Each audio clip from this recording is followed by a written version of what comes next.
हर हर महादेव। आइए भक्तों, आज मैं आप लोगों को शनि प्रदोष व्रत इस किताब प्रदोष व्रत की कथा से आप लोगों को मैं ये कथा श्रवण करूंगी। तो आइए दोस्तों, आप लोग देख सकते हैं इस प्रदोष व्रत की कथा प्रदोष व्रत कथा इस किताब से मैं आज सुनाऊंगी। आप लोग मेरे इस वीडियो को ज़्यादा से ज़्यादा सपोर्ट कीजिए भक्तों। आप लोग ये शनि प्रदोष व्रत अवश्य सुने, आपकी सारी मनोकामनाएं पूर्ण होंगी। तो आइए दोस्तों, आज मैं शनि प्रदोष त्रयोदशी व्रत कथा का विस्तार करती हूँ। ये दिहाई गंगाचार्य जी ने कहा कि हे महात्मे, अपने शिव शंकर को प्रसन्न करने हेतु समस्त प्रदोष व्रत का वर्णन किया। अब हम शनि प्रदोष विधि सुनने की इच्छा रखते हैं, सो कृपा करके सुनाइए। तब सूत जी बोले, हे ऋषिवर, निश्चयात्मक रूप से आपका शिव पार्वती के चरणों में अत्यंत प्रेम है। मैं आपको शनि त्रयोदशी के व्रत की विधि बतलाता हूँ, सो ध्यान से सुनिए। पुरातन कथा है कि एक निर्धन ब्राह्मण की स्त्री दरिद्रता से दुखी हो संडिल ऋषि के पास जाकर बोली, हे महामुने, मैं अत्यंत दुखी हूँ, दुख निवारण का उपाय बतलाइए। मेरे दोनों पुत्र आपकी शरण में हैं। मेरे ज्येष्ठ पुत्र का नाम धर्म है, जो कि राजपुत्र, और लघु पुत्र का नाम शुचिव्रत है। हम दरिद्री और हैं, आप ही हमारा उद्धार कर सकते हैं। इतनी बात सुन ऋषि ने शिव प्रदोष व्रत करने के लिए कहा। तीनों प्राणी प्रदोष व्रत करने लगे। कुछ समय पश्चात प्रदोष व्रत आया। तीनों ने व्रत का संकल्प लिया। छोटा लड़का, जिसका नाम शुचिव्रत था, एक तालाब पर स्नान करने को गया। सो मार्ग में स्वर्ण धन से भरपूर कलश मिला। उसको लेकर वह घर आया। प्रसन्न हो माता ने कहा कि माँ, यह धन मार्ग से में प्राप्त हुआ है। माता ने धन देखकर शिव महिमा का वर्णन किया। राजपुत्र को अपने पास बुलाकर बोली, देखो पुत्र, ये धन हमें शिव जी ने की कृपा से प्राप्त हुआ है, अतः प्रसाद के रूप में दोनों पुत्र आधा आधा बांट लो। माता का वचन सुन राजपुत्र ने शिव पार्वती का ध्यान किया और बोला, माता, ये धन आपके छोटे पुत्र का ही है, मैं इसका अधिकारी नहीं हूँ। मुझे शंकर भगवान और माता पार्वती जब देंगे तब लूँगा।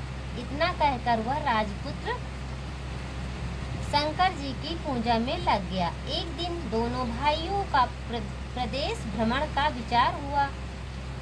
वहां अनेक गांधर्व कन्याओं को क्रीड़ा करते हुए देखा। उन्हें देख शुचिव्रत ने कहा, भैया, अब हमें इसे आगे नहीं जाना है।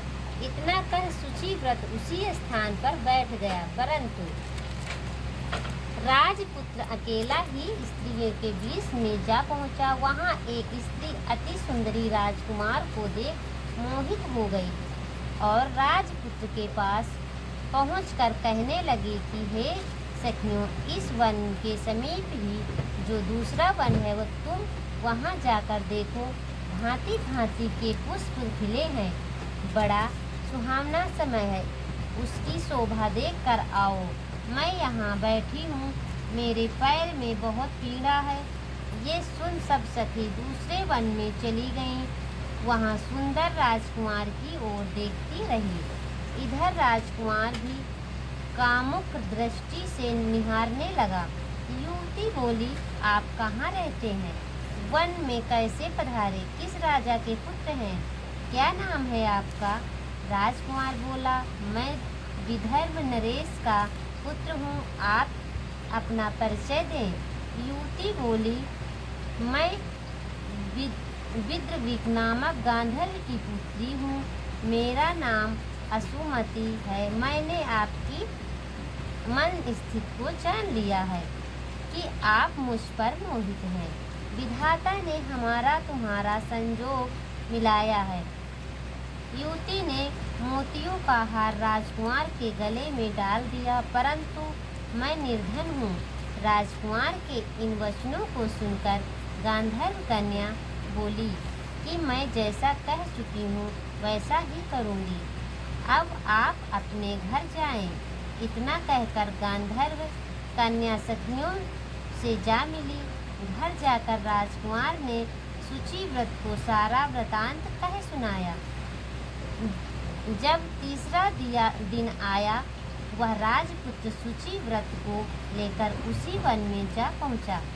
वहीं गांधर्व राज अपनी कन्या को लेकर आ पहुंचा। इन दोनों राजकुमारों को देख आसनदेव है, जो इस समय राजविहीन निर्धन है, मेरा परम भक्त है। हे गांधर्व राज, तुम उसकी सहायता करो।